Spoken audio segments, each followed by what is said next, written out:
Saya yakin kita sekarang berada di hadis Nabi Sallallahu Alaihi Wasallam.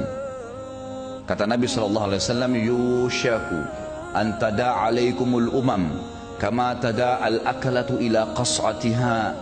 Nanti akan datang satu zaman di mana umat-umat ini non muslim atau orang yang mengaku Islam tapi sebenarnya bukan orang Islam akan mengeroyoki kalian sebagaimana belatung atau ulat memanggil teman-temannya untuk mengeroyoki makanan di nampan.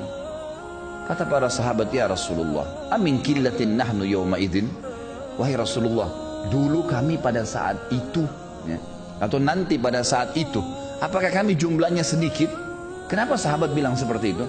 Karena sahabat selalu sudah terbiasa dengan janji Allah bahwasanya orang kalau berperang, orang kalau beriman, pasti Allah SWT menyebutkan dalam banyak Al-Quran, wa haqqan alaina nasrul mu'minin, kami pasti memberikan kemenangan kepada orang-orang yang beriman, wal aqibatu littaqwa, pasti kesudahan itu kemenangan terakhir untuk orang-orang yang bertakwa, nggak ada yang lain. Mereka sangat yakin dengan itu. Sementara jumlah sahabat sangat sedikit waktu itu dibandingkan jumlah orang-orang kafir. Kita tahu di perang Badar jumlah sahabat 314 orang dengan Nabi SAW. Masukan musuh 1000. Di perang Uhud jumlah mereka 700. Ada 300 sebenarnya bertambah tapi orang munafik jadi 1000, tapi 300 ini juga berkhianat pulang. Sisa 700 melawan 3000. Dengan jumlah selalu lebih sedikit kaum muslimin, tapi kemenangan demi kemenangan Allah kasih. Maka para sahabat bingung, ya Rasulullah, apakah waktu itu jumlah kami sedikit sehingga kami enak saja dikeroyokin oleh orang-orang? Kata Nabi SAW, bal antum kathir walakinnakum gutha'u wa gutha'is sail. Kalian banyak waktu itu. 7,2 miliar sekarang umat manusia di muka bumi ini, 7,3 miliar jumlahnya. Itu 3 miliaran sekian itu umat Islam. Kita setengah umat Islam seluruh dunia, dari seluruh suku ini setengah penghuni bumi sekarang. Banyak sekali. Tapi kalian seperti buih di lautan.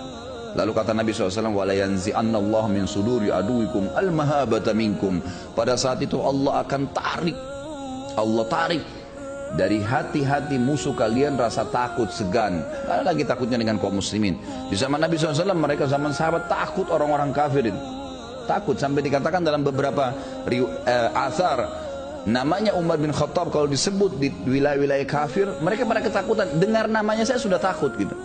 Dengar namanya saja mereka tidak berani gitu kan. Sekarang luar biasa gitu. Allah sudah masukkan, Allah akan angkat rasa segan dari hati musuh-musuh kalian. Kenapa sebabnya? Karena kata Nabi SAW, pada saat itu dalam hati kalian ada penyakit wahan. Para sahabat mengatakan, apa itu wahan ya Rasulullah? Wahan yang dimaksud ini apa? Karena wahan ini kayak kekacauan gitu, ketidakstabilan. Kata Nabi SAW, ya, hubbud dunya wa karahiyatil maut. Pada saat itu kalian sangat cinta dengan dunia dan kalian takut kematian. Riwayat lain dikatakan hubbud dunya wa karahiyatil jihad.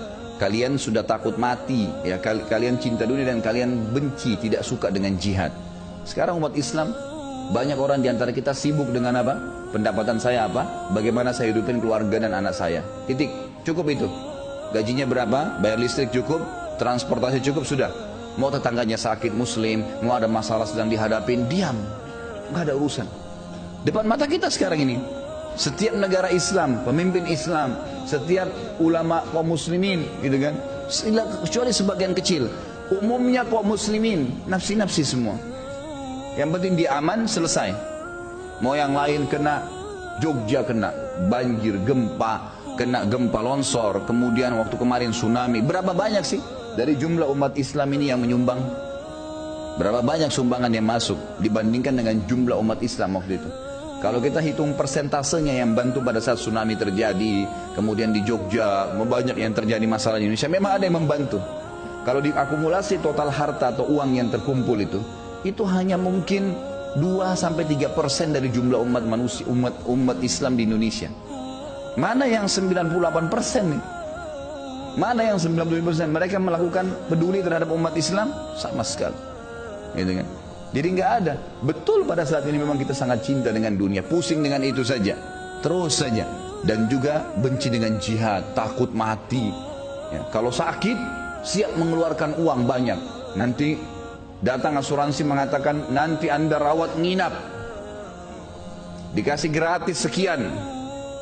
Boleh nginap 15 juta, ketakutan bayar 1 juta. Subhanallah, pernah nggak 1 juta infakkan untuk bantu orang sehingga kita bisa panen di akhirat? Dia lebih takut untuk dirinya sendiri. Bayar 1 juta karena takut nanti rawat nginap, padahal sampai 5 tahun tidak pernah rawat nginap. Kenapa nggak takut dengan dirinya kalau mati nanti? Ya, dia tidak bisa diselamatkan karena nggak ada ibadahnya. Bagaimana kita tahu 1 juta yang kita kasih daripada ke asuransi, lebih baik kita kasih ke jalan Allah yang menyelamatkan kita di akhirat nanti. Coba pikir ke poin itu, ikhwan akhwat sekalian. Jangan terus berputar-putar di masalah dunia yang tidak selesai-selesai ini.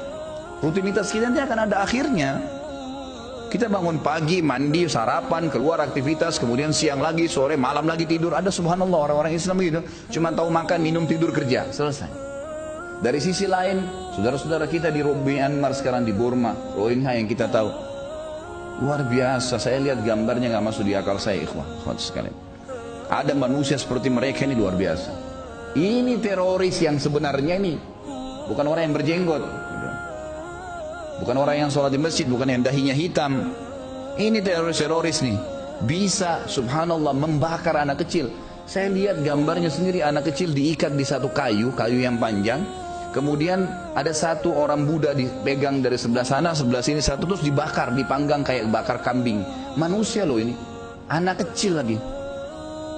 Sedangkan seorang militan saja, prajurit perang, kalau ditangkap, kemudian mau disiksa, mungkin tidak ada penyiksaan di dunia terjadi pernah dipanggang seperti kambing begitu. Anak kecil, perempuan digantung, dibuat traumatis hanya alasan karena mereka Islam. Satu rumpun loh ini ya, warna kulitnya sama, paras wajahnya mereka sama, bahasa mereka sama. Itu saja sudah cukup sebenarnya membuat mereka tidak buat macam-macam. Dan statement internasionalnya, Presiden Myanmar mengatakan apa? Kami tidak ingin Myanmar seperti Indonesia. Kenapa Indonesia? Karena pada saat umat Islam menjadi banyak, mereka akhirnya mendominasi. Memang selama ini kenapa kalau Indonesia didominasi orang Islam? Pernah nggak ada Presiden Indonesia dari Soekarno sampai sekarang yang kita tahunya Islam walaupun mereka kebanyakan nasionalis? Pernah nggak ada yang menyiksa orang kafir?